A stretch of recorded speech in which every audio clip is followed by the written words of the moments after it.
আবারও এক নিহত দেহ উদ্ধার ঘিরে চাঞ্চল্য ছড়ালো রানীতলা থানা এলাকার নন্দনপুর গ্রামে। নিহত গৃহবধূর নাম কল্পনা বিবি, বয়স 25 বছর। স্থানীয় সূত্রে জানা যায় তার একটি অনুমানিক 4.5 বছরের ছেলে রয়েছে। তবে এই ঘটনার তদন্ত শুরু করেছে রানীতলা থানার পুলিশ।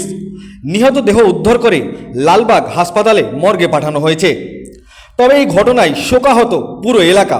তারা সংবাদ মাধ্যমকে কি জানিয়েছেন বিস্তারিত শোনাবো আপনাদের। এই ভিডিওটি যারা দেখছেন চ্যানেলটি লাইক করবেন, শেয়ার করবেন আর সাবস্ক্রাইব করবেন। আই লাভ মাই ইন্ডিয়া, মেরা ভারত মহান। এই যে গৃহবধূ কীভাবে মৃত্যুবরণ হলো এই বিষয়ে কী জানেন, বিস্তারিত কী করে বলুন।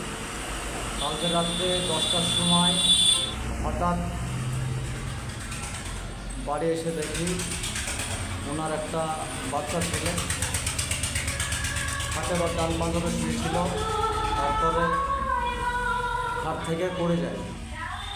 তারপরে ছেলেটা কিছুক্ষণ পর আপনার ঘুম ভাঙানোর পরে উঠে দেখে তো তার মা পড়ে আছে নিচে। যখন পড়ে থাকা দেখে বাচ্চা।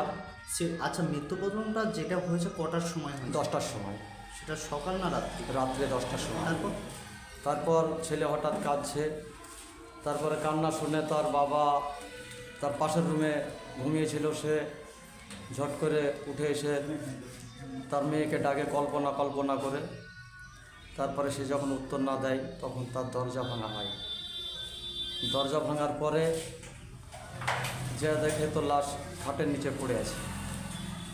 আচ্ছা, মৃত ব্যক্তির নাম কি? কল্পনা বিবি। আচ্ছা, মৃত ব্যক্তি কে হন আপনি? আমার ভাতিজি হয়। আপনার নাম?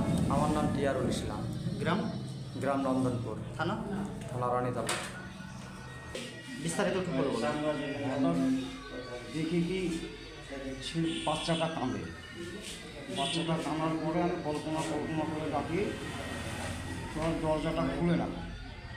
হঠাৎ দরজাটাকে ভেঙে গিয়ে দেখি কি লাশটা নিচে পড়ে আছে। আচ্ছা, তার কি পরিবারে কোনো অশান্তি হয়েছিল? না না, কোনো অশান্তি ছিল না, পরিবারে কেউ ছিল না, আমি একাই ছিলাম।